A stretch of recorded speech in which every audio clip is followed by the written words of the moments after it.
দুপুরের মাথা গরম করা রোদ্রে হাঁচি আর ভেবে যাচ্ছি আমার কথাগুলো। নাম ইমু, কিন্তু আজকাল তো সাইকো নামের প্রচলন চলছে বাজারে। ব্যাপারটা আগে খারাপ লাগলেও এখন সয়ে গেছে।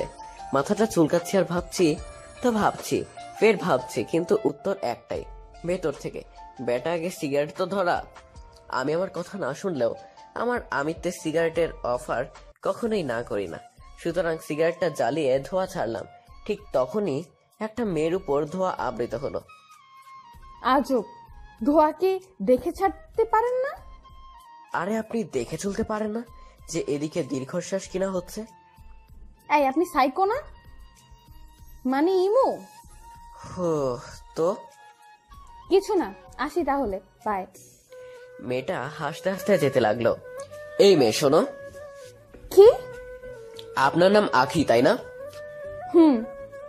ফলো করছেন কেন আমায়? কই কই না তো। আপনার তোতলামি বলে দিচ্ছে যে মিথ্যা বলছেন। আমি বেশ কিছুদিন ধরে লক্ষ্য করছি আপনি আমায় ফলো করছেন, কিন্তু কেন? সত্যি বলবো না মিথ্যা? সত্য শুনতে চাই না, কেননা আমার কাছে সত্যের উত্তর সবসময় না হয়, আর মিথ্যা পছন্দ করি না। সুতরাং দুটোর ইকুয়াল করে যা আসে সেটাই বলেন। বুঝবো এমন কিছু কথা বলেন। যা বুঝেছেন সেটাই বলেন। I love you so much বলেই বাংলা ছবির নায়িকাদের মতো দৌড়ে চলে গেল মেয়েটা। আমিও নৌকাইয়া মোবাইলের মতো হ্যাং খেয়ে আর একটা সিগারেট নিলাম। বাসায় আস্তে আস্তে সন্ধ্যা হয়ে গেল। পেটে ক্ষুধা আছে, কিন্তু কেন জানি খেতে ইচ্ছে করছে না, তাই শুয়ে রইলাম। ভার্সিটিতে আমি বরাবরই দেরি করি, আসি। আজও তার ব্যতিক্রম হলো না। ক্লাসে ঢুকলাম, ম্যামের কোনো অনুমতি না নেই। এই ছেলে দাঁড়াও। ম্যাম আমায় ডেকে উঠল। জি বলুন। ক্লাসে ঢুকতে যে অনুমতি লাগে তা কি জানো না? আপনি কি নতুন এসেছেন? হ্যাঁ তো। সকালের রোদটা ঠিক আপনার চুলে এবং গালে এসে লেগেছে, আর রৌদ্রের সমাগম আর রূপের সৌন্দর্যে মাধুর্য সাধক একটা পরিবেশ তৈরি হয়েছিল। তাই আমি চাইনি এই সৌন্দর্য অবলোকন থেকে বঞ্চিত হতে, তাই ডাকিনি। তুমি কি আমার সাথে ফ্লার্ট করার চেষ্টা করছো? আমি চেষ্টায় বিশ্বাসী না, অলরেডি করে ফেলেছি। ইডিয়েট একটা। Thanks for compliment. Get out now. কোথা থেকে? আপনার মন থেকে। উফ, কোন পাগলের পাল্লায় পড়লাম। বলেই ম্যাম বের হয়ে গেল ক্লাস থেকে। আমিও বাহিরে বের হয়ে বসে রইলাম।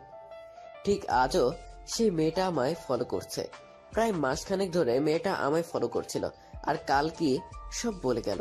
কিন্তু কেন জানি আজকের মেয়েটার চোখ একটু অন্যরকম মনে হচ্ছে। হঠাৎ মেয়েটা আমার সামনে দাঁড়িয়ে। আমি কি ওই মেমের চেয়ে খুব খারাপ ছিলাম নাকি? কি জানি। তাহলে এত রূপের বর্ণনা কেন দিতে হবে তোমায় মেমের?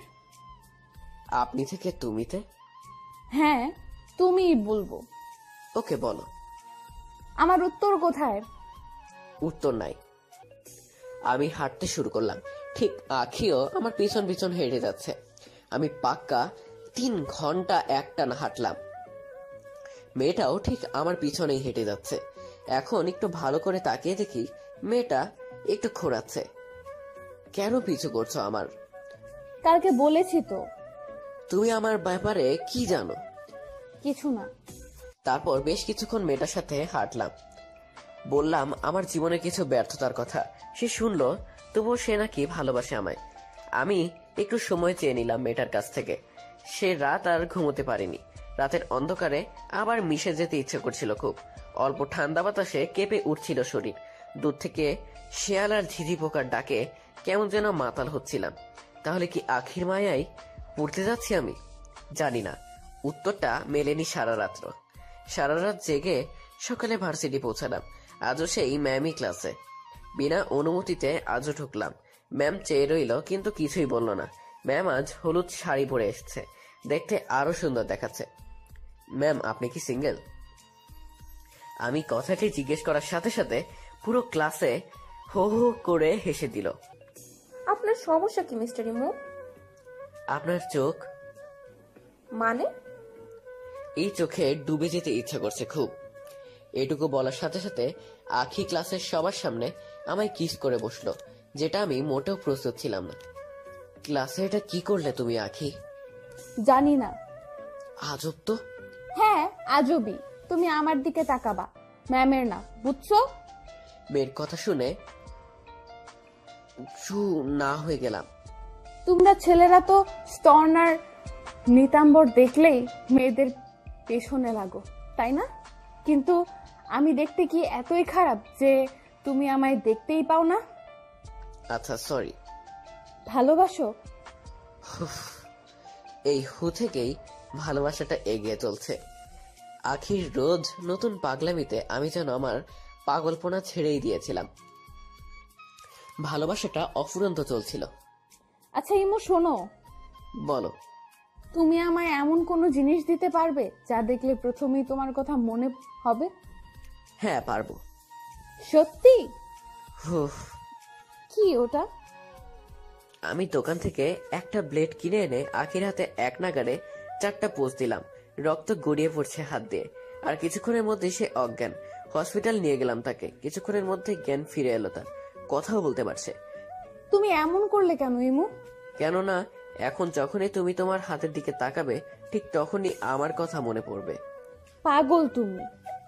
সেদিনের পর থেকে ভালোবাসাটা আরো বেড়ে গিয়েছিল, কিন্তু আমার কেন জানি মনে হচ্ছে খেলাটা কোন দিক দিয়ে ফাউল হচ্ছে, কিন্তু কোন দিক থেকে হচ্ছে তা বুঝতে পারছি না। ভালোবাসাতে কেউ যেন একটা খেলা খেলতে চাচ্ছে মনে হচ্ছে। আখি হঠাৎই আমায় তার বন্ধুর বাসায় যেতে বলল। রাত 11টার মতো বেজে গেছে, তবুও রওনা দিলাম। আমি যখন আখির দেওয়া ঠিকানায় পৌঁছে গেলাম তখন আখিকে দেখলাম নতুন রূপে। কালো শাড়িতে যেন জানি অসাধারণ লাগছে তাকে। ঠোঁটে লাল লিপস্টিক। রুমে প্রবেশ করার সাথে সাথে তাকে জড়িয়ে ধরলাম। সে চোখ মেরে বলল, আস্তে মহাজন, রুম আজ খালি। এই কথায় আমি আরো হিংস্র হয়ে পড়লাম। বিছানায় একাকার হয়ে শুয়ে পড়লাম তার সাথে। আস্তে আস্তে শাড়িটা খুলে ফেললাম তার। পাগলের মতো হচ্ছি জৈবিক ক্ষুধায়। হঠাৎ করে আখি আমার বুক বরাবর ছুরি বসাতে লাগলো। আমিও দক্ষ হাতে ধরে ফেললাম তার ছুরিটি। আখি, এত জলদি তো আমার মারতে পারবে না তাই না? আজকে কে বাঁচাবে তোমায় ইমু? ইমু নিজেকে নিজেই বাঁচাবে। আখি হাসতে হাসতে তুড়ি বাজালো হাত দিয়ে। পরপর 3বার বাজালো, কিন্তু সে যেমন কিছু চেয়েছিল তেমন কিছুই হয়নি। আখি ঘরের আয়নার পিছনে থাকা 30 লোক এখনো কেন আসছে না তা ভাবছো না তো? তো তুমি কিভাবে জানলে এটা? আসলে তোমার হাত যে আমি কেটেছিলাম সেখানেই হাতের ভেতর ছোট্ট একটা ডিভাইস আছে, যার মাধ্যমে আমি শুনতে পাবো তুমি কি বলছো আর কোথায় আছো। তাহলে তুমি আগে থেকেই চিনেছো আমায়? ও, আসলে আমি যে সিক্রেট এজেন্ট তা তুমি জানো, সেটা আমি খুব আগেই বুঝে গেছিলাম। কিভাবে? তোমার কিস করার সময়। মানে? ক্লাসের সবার সামনে তুমি যখন আমায় কিস করেছিলে তখন আমি বুঝে গেছি তুমি আমার বিপক্ষ এজেন্ট, কেননা তোমার ঠোঁটের পাশে যে সিম্বলটা ছিল সেটা আমি দেখে ফেলেছিলাম। কিন্তু তুমিও যে মারা যাবে তা আমি জানো। আসলে তুমি তোমার গায়ে এমন এক মেডিসিন ব্যবহার করেছো যার মাধ্যমে মানুষের সেক্স উত্তেজনা প্রচন্ড বেড়ে যায়। প্রথম 20 মিনিট নর্মাল থাকলেও তারপর পাগলের মতো নিজের শরীর নিজের কাটতে থাকে, তাই না? তুমি এটা কি করে জানলে? ডান দিকে তাকাও। হাই আখি। ম্যাম আপনি? আসলে নিধি ভার্সিটির ম্যাম নয়, সেও এজেন্ট অ্যান্ড আমার প্রেমিকা। আমরা জানতাম তোমাদের গ্রুপের কেউ না কেউ আমায় খুঁজে বের করবেই, তাই এগুলো প্ল্যান করলাম আমরা। আমায় কি মেরে ফেলবে তাহলে? আসলে তোমার 30 জন লোক এবং পুরো এজেন্সির সবাই মারা গিয়েছে এতক্ষণে, কেননা আয়নার পিছনে রুমেই নিধি ছিল, আর তখনই সেখানে সবাইকে মেরে দিয়েছে তোমার সে উত্তেজকময় মেডিসিন দিয়ে। তাহলে এখন আমিই বেঁচে আছি?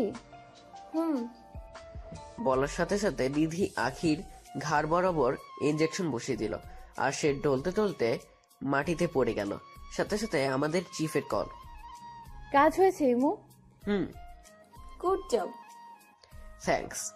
পুরো বাসাতে আগুন দিয়ে পুড়িয়ে আমরা বের হয়ে গেলাম। বাহিরে বের হবার সাথে সাথে নিধি আমার গলা টিপে ধরলো। খুব কিস করা হচ্ছিল মেয়েটাকে, তাই না? আরে ছাড়ো তো। না, ছাড়বো না। আরে কিস না করলে তো বুঝতামই না যে ও আমাদের বিপক্ষ এজেন্ট। ইমো, আমি এখনই চিপকে বলবো, এমন মিশন আর যেন আমাদের না দেয়। কেন? কেন মানে? খুব ভালো লাগে অন্য মেয়েদের সাথে ঢলাঢলি করতে তোমার। ছি ছি, কি যে বলো না। চুপ। নিধি আস্তে করে লুটিয়ে পড়লো আমার দেহে। হ্যাঁ, এই দেহের কোমলতার চেয়ে শান্তির নীড় আমি কখনোই পাবো না। তাই এই শিকড় ধরেই আঁকড়ে রইলাম, অপেক্ষা নতুন এক অ্যাভেঞ্জারের।